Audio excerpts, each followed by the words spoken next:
Setuju, setuju. Berarti secara nggak langsung lu katakan tempat nyari cuan ya di shitcoin. Oh Tapi jelas. setelah itu lu accumulate jadi aset dalam bentuk Bitcoin. Nah, Bitcoin itu aset. Iya benar. Jadi itu selain melindungi kamu, ya, melindungi kita semua daripada inflasi segala macam, itu juga memudahkan kita gitu dalam hal liquid. Itu Betul. penting loh liquid loh. Jangan salah loh. Ada Sangat orang penting.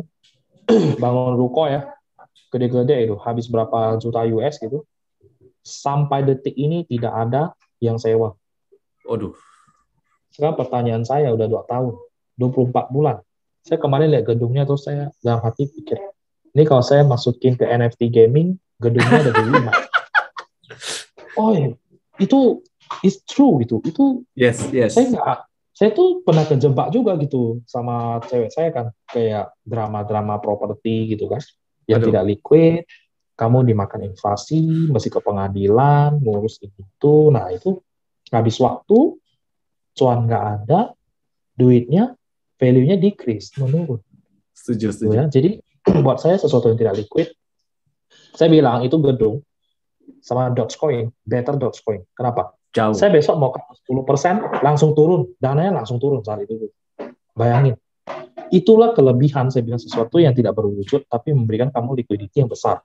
Daripada hal yang seperti itu kamu bisa pegang. Katakan, tapi kan ada barangnya bro, fisik, aset ya. Bisa pegang temboknya. Ya kamu gigit batako ya besok. Gitu. Itu aja. Sekarang kamu mau beli duit, kalau Dogecoin jadi rupiah masih beli kue tiaw. Sekarang kalau kamu batako, masa mau jual pagar kamu? Ya nggak mungkin dong. Nah, itu mindset yang harus dilatih gitu. Kalau ini saya sih, ya pasti banyak orang bertentangan karena, aduh, kamu gila lah bro, gitu kan. Kamu kan early adapter, jadi bisa ngomong, ya mana mungkin early adapter belinya ada 60 juta Bitcoin, ya kan. Early adapter tuh beli Bitcoin 15.000 bro, gitu. Gitu. Tapi itu kita aja belum telat gitu. Sampai di sininya belum telat. Satu hal yang saya pelajarin kemarin ada Alex Davis, ada CJ Da Vinci gitu-gitulah ya, saya lihat mereka obrolan mereka di acara di Salt Ventures lah di luar segala macam atau apalah acara apa gitu. Nah menurut mereka tuh kayak ada ditulis di Twitter juga, uh, kita tuh sekarang bukan early atau too late, tapi kita sudah di tengah-tengah untuk crypto market. Jadi the next 10 years itu baru benar-benar is too late. Jadi kalau misalnya ada orang mau masuk 2033 baru masuk, itu udah telat gitu. You make nothing. Kamu di situ nggak ada apa-apa gitu, cuman kayak gain yang kecil-kecil. Receh. Karena market capnya udah terlalu besar gitu. Market cap besar, udah giant, asetnya udah giant. Terus juga kamu mau main Bitcoin, kripto ya mungkin tidak seenak sekarang gitu. Kalau sekarang Setuju. kan Shiba Inu bro, moon gitu kan. Orang punya kecerdasan di financial market setelah dia berpuluh-puluh tahun mulai jalan gitu ya. Saya baca dari orang India, salah satu yang menciptakan stock to flow ratio ini. Stock to flow ratio itu yang nulis banyak ya bro, tidak hanya plan B gitu. Oh Mereka gitu. tuh segrup orang gitu. Jadi dia bilang 2012 aja dia udah tahu itu S2F itu bisa diimplementasikan, tapi tidak cukup data saat itu. Maka dia bilang 2014 deh kita baru terbitin papernya gitu kan. Kita coba dia bilang. Nah dari situ tuh saya pelajari ketika sampai suatu saat kita akan lagging gitu, itu sekitar mungkin di atas 5 triliun BTC punya market cap sampai Berarti seterusnya itu grow tapi tidak terlalu fantastis lagi. mungkin jadi setahun 30% itu udah gila banget. Ya itu udah very good gitu karena growth-nya 30% dari 5 triliun sih 1,5 triliun USD loh gitu kan. Iya, Nah, setuju. Itu itu udah yang gila banget sih. diperhatikan dan itu udah baru too late gitu. Maka hari ini kalau teman-teman mau, misalnya saya ajarin orang di MVP Group gitu kan, kenapa saya kasih kesempatan untuk orang konsultasi pribadi gitu? Karena kalau saya lihat belum telat gitu, masih masih bagus, chance-nya masih bagus gitu. You need to take this part lah gitu. Sayang banget kalau nggak mencoba. Hari ini flow to the moon kan katanya, bahkan saya di chat, bro flow yang kamu bilang to the moon. Saya bilang ya iyalah itu smart money udah masuk seminggu yang lalu, saya bilang. Udah ikut money flow aja, pasti naik gitu. Karena money flow di bawah standar deviasi tertentu itu tidak pernah gagal. Saja. Kita backtest di BTC kan, terus di ETH, di banyak koin ya, itu yang kenyataan. Itu yang harus diambil kesempatan. Jadi Iya. jangan dibutakan dengan hal-hal yang merasa ada orang ya haters juga, maksudnya saya juga di hate, maksudnya kayak dulu saya kan September 2020 saya ajak kan, bro di Bitcoin yuk, gitu kan, kasih 150 juta nih gitu, nanti dari 1,5 M loh gitu. Aduh, dia bilang saya nggak tertarik, saya di saham aja sekarang minus WSKT 60% gitu, minus 60% sama Pegas minus 60%. Saya bilang WSKT saya 100%, bro beggar cabut pindah ke ETH, kena lagi 700% cabut. Ayo, itulah yang namanya jadi orang itu harus punya apa ya, insight gitu. Kalau Setuju. tidak, kamu hanya berdasarkan chart, itu chartis kan, hanya berdasarkan chart, kamu tidak akan menemukan sesuatu di balik chart itu.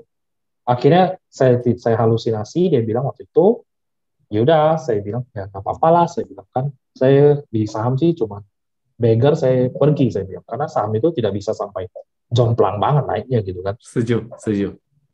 Nah ya udah, akhirnya saya tidak lagi ngobrol dengan mereka-mereka, ya mungkin sekarang meratapi nasib gitu. Aduh, ini tahu gitu saya ikut si Andi kemarin. Kita Ya, tidak tahu, sama. Nas. Saya waktu itu tahu orang ini punya dana sekitar spekulatifnya 1 sampai 2 miliar. Oh, Nah, kalau misalkan kamu taruh 1 miliar aja, waktu itu di BTC, sekarang kamu sambil lihat langit kan sudah kantongin 4,5 miliar. Gitu. iyalah. Kan begitu. Tuh. Itulah the magic of compounding. Yes. Setuju, setuju, setuju. Itu ya, harus tangkap. Setuju. Jadi, bro, sekarang kan bro kalau kemarin gua tahu, bro kan udah punya CPP nih, sudah pernah Hmm. belajar soal blockchain, Bitcoin ya, Bitcoin profesional ya, harusnya ya. Iya, Nah, iya. apa yang membedakan seorang Bitcoin profesional sama gua yang orang biasa? Jadi gua orang biasa nih, misalnya gua baru belajar nih, bro, gua pengen Hmm. belajar investasi Bitcoin, gimana nih? Apa gua harus ambil CBP juga baru gua bisa kayak bro ini? Kalau saya sih sebenarnya CBP itu sama CFB itu kayak CFB kan itu Certified Foundation of Blockchain. Jadi kayak sebenarnya saya mau validasi gitu. Jadi ilmu yang kita baca dari hasil googling gitu, learning by googling, kita harus validasi dong. Kan itu namanya Yes. ilmu jalanan, kayak saya belajar kungfu tapi dari jalanan gitu. Ini orang emang jago kelahi gitu, tapi nggak ada tekniknya dia gitu kan. Penampasannya kacau gitu kan, gerakannya emang cepat dan kuat tapi kacau balau gitu. Nah, makanya kita perlu yang namanya ke tempat, kalau kungfu itu ke dojo atau ke temple untuk belajar sama yang benar-benar ngerti tekniknya, tidak hanya power. Nah, maka ketika saya masuk ke CBP, itu kita kalau mau into the rabbit hole, biar lebih nangkep, selain baca-baca sendiri di Bitcoin punya website, itu kita belajarnya dari hashing, ya, teknik hashing, terus ada benar-benar teknis banget. Di situ tidak ada ngomongin harga sama sekali.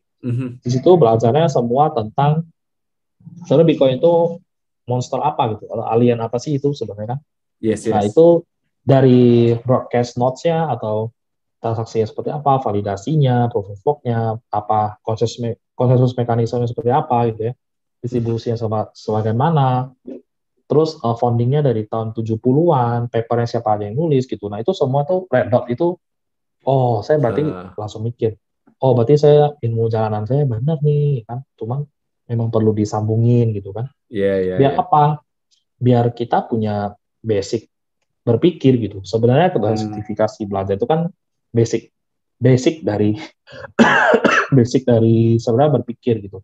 Nah, itu yang harus punya foundation-nya. Terus kenapa saya masuk ke Certified Foundation of Blockchain juga, karena saya juga butuh tahu gitu sebenarnya distributed ledger itu pakai bahasa apa, terus Uh, code-nya berapa, block size-nya berapa gitu ya, isinya apa, terus saling kuncinya seperti apa, kok tidak bisa dihack, tidak bisa di rollback, tidak bisa double spending segala macam. Nah itu kan kita harus tahu. setuju, setuju. Nah itu yang disebut dengan into the rabbit hole. Nah setelah itu, oh saya baru tahu ternyata MTGOX kehack karena ini, terus Bitfinex ditipu karena ini gitu. Dengan teknik-teknik ini ya jadi hackernya bisa entry gitu, curi data. Terakhir Coinbase kan dicuri 6.000 user, datanya Yes. dicuri karena teknik phishing. Yes. Jadi phishing ngambil data orang, nama, email, password, dan tanggal Telepon. lahir kalau saya nggak salah, ada Telepon 4, juga. Telepon juga kalau nama nggak salah. telepon, habis itu Nah, dia database-nya dari SMS kan. Nah, yes, yes. SMS, jadi dia transfer aset orang keluar gitu. Nah, dari itulah kita jadi tercerahkan gitu kan, sama kayak misalkan belajar tentang wallet, ya kan. Wallet tuh memang harus dipelajari sebenarnya. Karena banyak orang tanya, bro, aku mau kirim USD, bisa lewat jaringan Tron nggak ya? Ada yang bahkan mau kirim USD ke Tron gitu. Terus saya kaget, jangan dong bro, dikirimnya USDT TRC20 ke USDT TRC20. Penerima sama pengirim harus sama jaringannya. Nah, hal-hal seperti itu, biar nggak salah gitu. Setuju, Nah, setuju. itu yang harus dipelajari. Jadi tidak hanya soal tiap hari price action gitu. Itu Setuju. berbahaya sekali saya pikir. Setuju Itu. sekali. Jadi memang benar itu kayaknya fenomena yang terjadi di semua belahan dunia gitu loh. Orang-orang ngelihat kripto, ya udah to the moon when Lambo harganya nanti berapa juta dan sebagainya. Jadi kan menurut gue itu kan jadi ngedrive orang untuk trading banget. Di sisi lain memang exchanges pengen orang-orang trading. Benar, memang mereka mau nggak mau harus blow up ini. Tapi di sisi lain ya harus diseimbangkan dengan edukasi kayak kayak yang Bro cerita tadi. Nah, Bro, Iya. belakangan kan gua sering baca nih, lu ada buka kelas. Tadi juga sempat Hmm. sebut ada kelas MVP. Itu kelas apa, Hmm. Bro? Kan jadi penasaran nih. Jadi dalam itu saya lebih sharing tentang on-chain data analysis ya. Jadi sebenarnya kita on-chain itu kayak sesuatu yang tidak bisa dikaburkan dari Mhm, Bitcoin sendiri. Karena setiap transaksi yang terjadi keluar masuk itu ya dicatat. Jadi di dalam mhm. chain itu akhirnya namanya on-chain data. Karena apa data? Ah, Karena belum dikelola jadi informasi. Karena informasi itu kan setiap interpretasi orang bisa berbeda-beda. setuju, Jadi setuju. kita masing-masing analis itu adalah seorang pembaca data.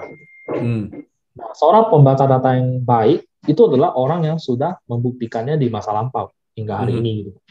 Nah, maka saya dulu kan membaca data yang sederhana-sederhana. Saya mulai itu dari struktur rasio kan. Nah, akhirnya semua kejadian gitu.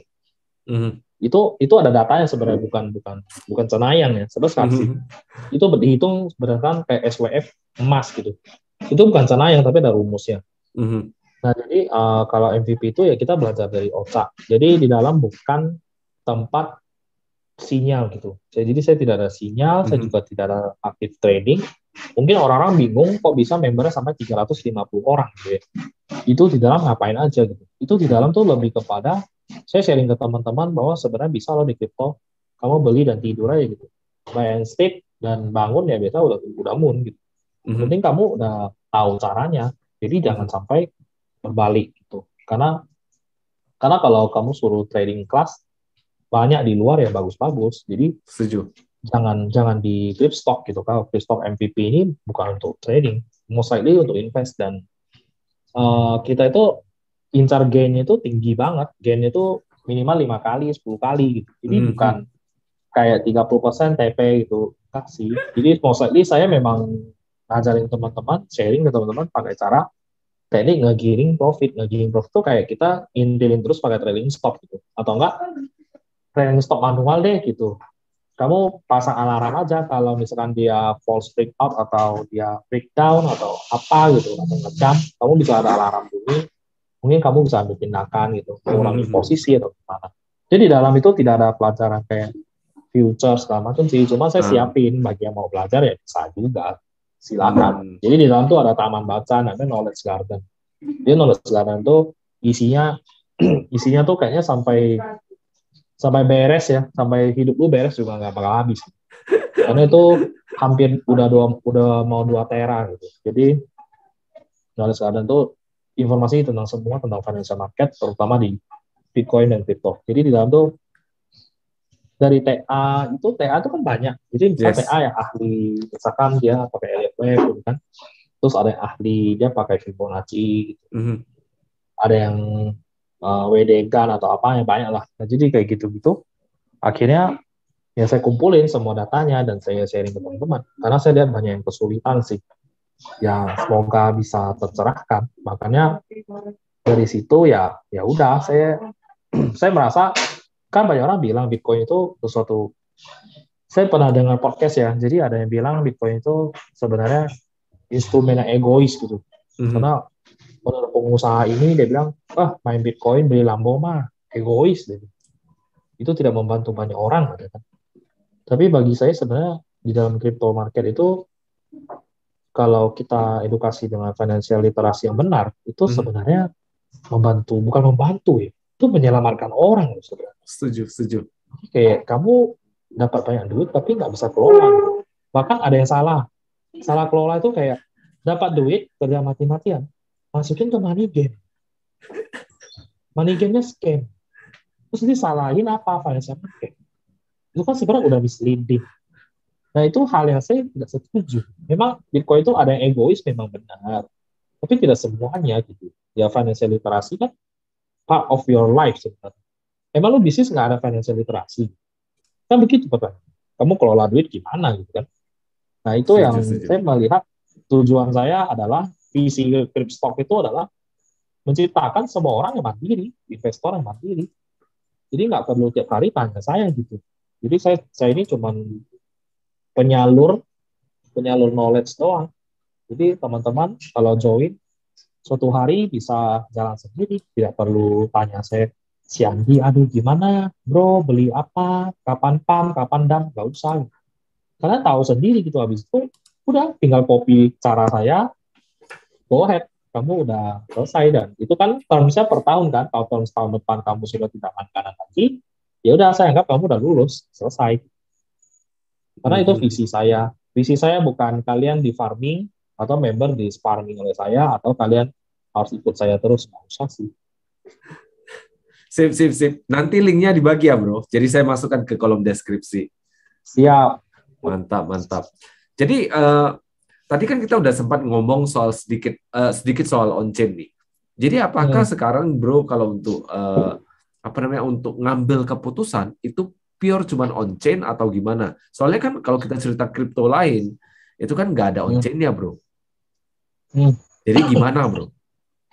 Kalau saya banyak banyak ya indikator yang harus kita pakai ya. Indikator tuh bukan di trading view, bukan. Maksud saya indikator tuh kayak sentiment analysis, data analysis, terus ada technical juga, ada market cap analysis dan lain-lain. Nah itu semua elemen itu harus disatukan untuk melihat sesuatu. Jadi tidak bisa kayak misalkan jadi technical analysis radikalis gitu, namanya TAR gitu saya bilang, atau FAR gitu, fundamental analis tapi yang radikal. Nah jadi tidak perlu jadi radikal, jadi kita gabungin aja semua metode ini. Kita lihat, misalkan saya lihat misal technical analysis, money flow dia masuk nih, kenapa ya? Oh dia tanggal 18 mau launching ini new produk, bakal banyak beli. Nyambung nih, dua udah nyambung. Kan? Terus kita lihat sentimen dia, kita lihat market cap-nya, kita lihat growth-nya. Growth itu kan berarti fundamental. Kita lihat perkembangan development tokenomics-nya, dia nge-burn kah, jadi patch-nya dilepas lah atau apa, atau tambahin liquidity lah, atau di burn, atau banyak lah macam. Nah, jadi hal-hal kayak gitu tuh kita gabungin. Baru kita ambil keputusan, wah kayaknya ini menarik nih gitu kan. Money flow masuknya besar loh. Terus dari misalnya kita masih tahu VWAP-nya atau kita masih lihat wave trend-nya, kita lihat RSI stokastiknya gitu kan. Lihat ini menarik nih semua dead cross. Kalau saya dead cross tuh menarik ya. Maksudnya patah ke bawah, ke bottom nih. Itu buat saya tuh itu sebuah berkat gitu. Karena kita bisa beli di bawah. Ketika kita beli di bawah, ketika dia cross ke atas, wah itu semua kamsia gitu. Iyalah, Banjir mindset saya biasanya. iyalah. Ya, kayak Kalau kemarin misalkan ada 3 token yang saya bilang kan, naiknya sampai 60, 70, 80% dalam 1 minggu. hmm, Jadi kayak ada ya beberapa member tuh memang udah gede, mainnya udah gede gitu. Jadi sekali beli itu 1M, 1M, 1M. Itu kamu terasa hitung dong. sendiri aja. Terasa 80%, dong. 800 juta. Iya, 70%, 700 juta. Orang gimana nggak kasih kamsia gitu kan. Nah, itu yang kita harus pakai. Jadi altcoin analisis beda dengan Bitcoin. Jadi Bitcoin itu kan ada onsennya. Yes, Kalau yes. kalau untuk sitcoin tuh OA-nya tuh tidak begitu akurat, bro. Bisa Ah, berubah-berubah. Ada, sebenarnya ada. Cuman saya pikir itu wasting time. dipertanyakan. Wasting time itu. Bagi saya, altcoin. Karena sitcoin itu kamu lihat money flow aja udah. Sitcoin Hmm, itu paling penting money flow. Money flow-nya besar, Dogecoin, Moon. Biasa mereka tuh masuk duluan, money flow yang smart money ya. Kayak gitu. Jadi kita tidak perlu rumit lah si koin. Ketika dia bottom, kamu lihat wave trend segala macam tidak menggairahkan, semua di bawah, itu kamu entry aja. Gitu.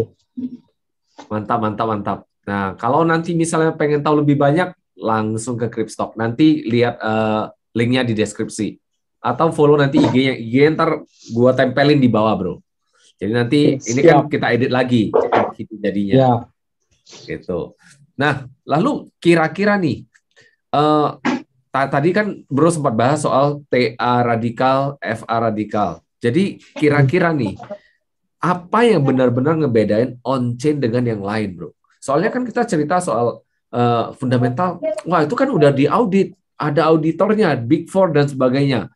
Lalu kalau si TA radikal, ya ini kan hasil dari tradingan buyer dan seller dan sebagainya, akhirnya ngebentuk ini, ada uang masuk dan sebagainya, terserah lah mau ngomong apa. Kira-kira on-chain analysis, OCA, nah bedanya apa nih? Kenapa ini bisa bagus? Kalau OCA itu tidak bisa dimanipulasi, itu pertama. Manipulasi secara langsung mengubah data itu nggak ada. Tapi memanipulasi transaksi yang keluar masuk itu bisa. Ya, jadi bandar besar lihat nih, oh kalian udah pada ngerti ya. Saya buy sell kan tahu nih. Oh ya udah, saya peta wallet, kita peta jam transaksi, peta exchanger. Karena kan selalu orang bilang Bitfinex tuh whale-nya pinter. Kalau mereka pasang long biasanya naik. Kan kayak gitu tuh. Ya kan, saya udah baca nih sentimen di luar nih. Saya bilang biasa Binance bego, penjudi sama Bybit. Kalau mereka pasang long, kamu short aja. Mereka short, kamu long aja gitu kan. Nah, kan kayak gitu nih. Saya bukan whale aja, saya tahu gitu. Apalagi whale gitu kan. Nah, maka mereka memanipulasi transaksi itu dari sisi itu. Sekarang kondisi OCA dibikin seolah-olah kita berada di 2018. Jadi kita itu udah di dasar, tidak ada money flow yang baru masuk, tapi semua di Bitcoin itu lagi diakumulasi sama sekelompok orang. Diakumulasi terus. Ya, tapi tidak bergairah gitu. Dibikinnya kayak gitu tuh. Persis 2018-19 nih dia sekarang. Dia punya kubah gitu ya. Nah, pertanyaannya adalah OCA ini kenapa bisa kita rely gitu? Ya karena memang kita mengikuti yang core mereka gitu. Karena big money itu selalu smart money itu mereka jalan dulu, kita baru masuk. Mereka keluar dulu, kita baru keluar. Jadi kita tidak pernah, saya kan penganut bandarmologi di saham. Jadi tidak pernah kita bisa melangkahi mereka. Mereka ketika udah spike, oh kita tahu, oh masuk bro, masuk. Udah ada tombol buy, saya ada indikatornya. Oh kita masuk. Nah, kalau dia keluar, kita keluar. Nah itulah fungsi dari on-chain digabung TA. Jadi jangan radikal. Jadi dua-duanya itu harus saling ikut gitu. Saling konfirmasi. Oh, OCA akumulasi nih. TA-nya volumenya ada nggak? Gitu kan? Money flow-nya ada. Ih, ada dong, tapi di bawah semua nih. Lagi minus semua gitu. Tapi mereka beli di OTC segala macam lah gitu. Pintar lah, pada udah pintar gitu kan. Nah, akhirnya dari situ saya membuktikan sebenarnya OCA itu memang masuk akal dan bisa diterima. Makanya pas di DAM itu banyak yang marah kan waktu itu, OCA itu hoax, katanya kan. Aduh, udahlah, udah downtrend. Ya buatmu downtrend gitu, buat kita sih tidak. Karena whales yang jual itu yang baru beli 3 bulan. Mereka take profit. Mereka beli noban, jual di laban, take profit kan, 300% kan. Iya, well loh, jualnya ribuan. Iyalah. Tapi yang makan siapa? Wallet zaman dulu. Ada satu wallet yang tidak pernah kalah. Satu wallet isinya 6,5 billion. Wallet terbesar di dunia. Wallet itu kalau kita track record dia ya ke zaman dulu. Wallet ini selalu kalau udah jualan berarti udah bear market. Kalau dia lagi makan barang, itu market belum selesai. Nah, ini yang saya lihat. Dia itu kondisi sekarang masih beli terus. Jadi semua dimakan dia. Dia udah megang 116.000 ya terakhir. Satu single wallet. 116.000 itu plus minus sama dengan holdingnya Cina loh. Iya. Cina 192.000 kok. Iya, Jauh. maksudnya angkanya masih di range seratusan ribu gitu loh. Belum Ya, kayak si Grayscale kan 6,5 billion. berapa? Kalau Grayscale kan gila banyak. Iya, 6,5 billion tuh berarti kalau kita rupiah tuh 100 triliun teman-teman. Gila. Satu wallet, one single Satu wallet. wallet, single wallet. Jadi orang ini masih akumulasi terus dan whale yang masih baru masuk dimakan dia semua. Who is the person behind this? Nggak tahu, tidak ada yang tahu. Jangan ini Satoshi Nakamoto gitu, saya nggak tahu gitu kan. Nah, soalnya kayak gini bro, dia kalau jualan market pasti bergoyang, pasti bergoyang. Karena kita ikut. Ah. Kita ketika lihat dia merah kan, buang barang, kita ikut tuh. Dia buang barang ikut semua ikut. Jadi sebenarnya mau ngintip sinyal nanti ke YouTube-nya Bro Andi. Bro Andi pasti ada buat di sana nih. Kalau udah lewat. Ada dikit-dikit lah. Kalau udah lewat. MVP-nya dong.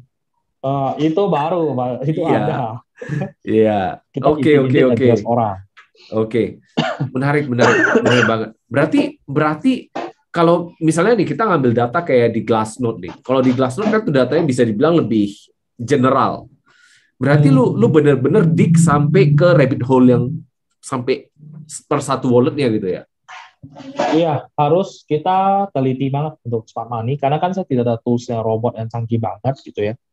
Karena kan ini saya manual, semi manual, jadi harus rajin-rajin lihat kayak misalkan illiquid supply, Whales wallet atau misalkan MVRV atau NVT ratio, net value transaction, terus realized value transaction. Nah, itu semua harus kita intip supaya bisa mendapatkan satu garis benang merah gitu untuk kita punya keputusan sebelum DTA. Nah, itu kita bisa melihat sebenarnya Whales lagi ngapain gitu. Karena smart money itu sangat berpengaruh di Bitcoin loh. Smart money itu sangat take parts di dalam Bitcoin market karena masih market cap-nya kecil sebenarnya, ya kan? Setuju. Tapi makin hari akan semakin tidak berefek ya teman-teman. Misalkan 10 tahun dari sekarang mungkin market cap 10 triliun udah agak berat sih sebenarnya pakai smart money, tapi tetap berfungsi gitu. Betul. Itu yang saya konfirmasi. Jadi whale-nya in out ya saya akan ikut gitu. Jadi kita saling konfirmasi. Tapi bisa aja nanti ke depannya, bro, smart money ini bisa aja tetap take part. Alasannya bisa aja nanti ke depannya money flow-nya itu makin gede gitu loh. Bisa juga. Iya. Makin cakep. Karena tahun 2020 2021 gua ngelihat skena dari si Bitcoin ini jauh berbeda dengan 4 tahun yang lalu gitu loh. 4 tahun yang lalu nggak ada institusi, sekarang ada institusi. Institusinya malah bla-blaan, gua beli nih berapa Bitcoin. Sekarang tambah lagi negara mau beli. Tadi gua baca dari mana ya? Brazil mau jadiin sebagai mata uang. Iya. Nah, ini gua kasih bocoran nih. Temen gua orang Brazil, tinggal di Brazil, orang Brazil juga. Mereka ngerasa kondisi sana memang lagi nggak sehat. Jadi menurut gua sih plan untuk pakai Bitcoin make sense banget. Karena kan mereka punya uang juga udah melemah banyak banget. Iya. Gua kemarin pernah buat satu video waktu gua bahas soal El Salvador. Itu uangnya Brazil itu udah melemah 30% kalau nggak salah. Yang paling parah sih Argentina. Argentina itu wah gila banget. Itu gila sama banget. Venezuela itu Bolivar dia. Oh, Venezuela mah udah memang udah rip. Udah dari kapan hari rip dia? Udah dari 2018 kayaknya kalau nggak salah. 17 atau 18. Waktu itu kan si Maduro pas lagi krisis-krisisnya dia nyetak duit, bayar utang. Ketangkep dong sama kamera, dia lagi di South Bay lagi makan. Enak ya? Itu. Kok ada request dari gua. Apa? Sebentar. Aku mau jalan pulang dulu, boleh kok? Yes. Nah, ini pas aku mau tutup nih. Gitu. Memang udah selesai. Jadi lu nggak di rumah nih? Enggak, lagi di toko ini. Oke. Pas. Memang udah selesai. Gua ngelihat selesai list pertanyaan gua. Jadi terima kasih bagi yang udah tuning in sampai habis. Simak juga episode dari Bro Andi di Cryptstock dan juga follow IG-nya juga. Nanti semuanya ada di deskripsi. Nanti di message ya, Bro. Oke, thank you, Bro. Ya, thank you Kok, saya sudah mau jalan soalnya udah jam 9. Sip. Thanks for your time, Bro.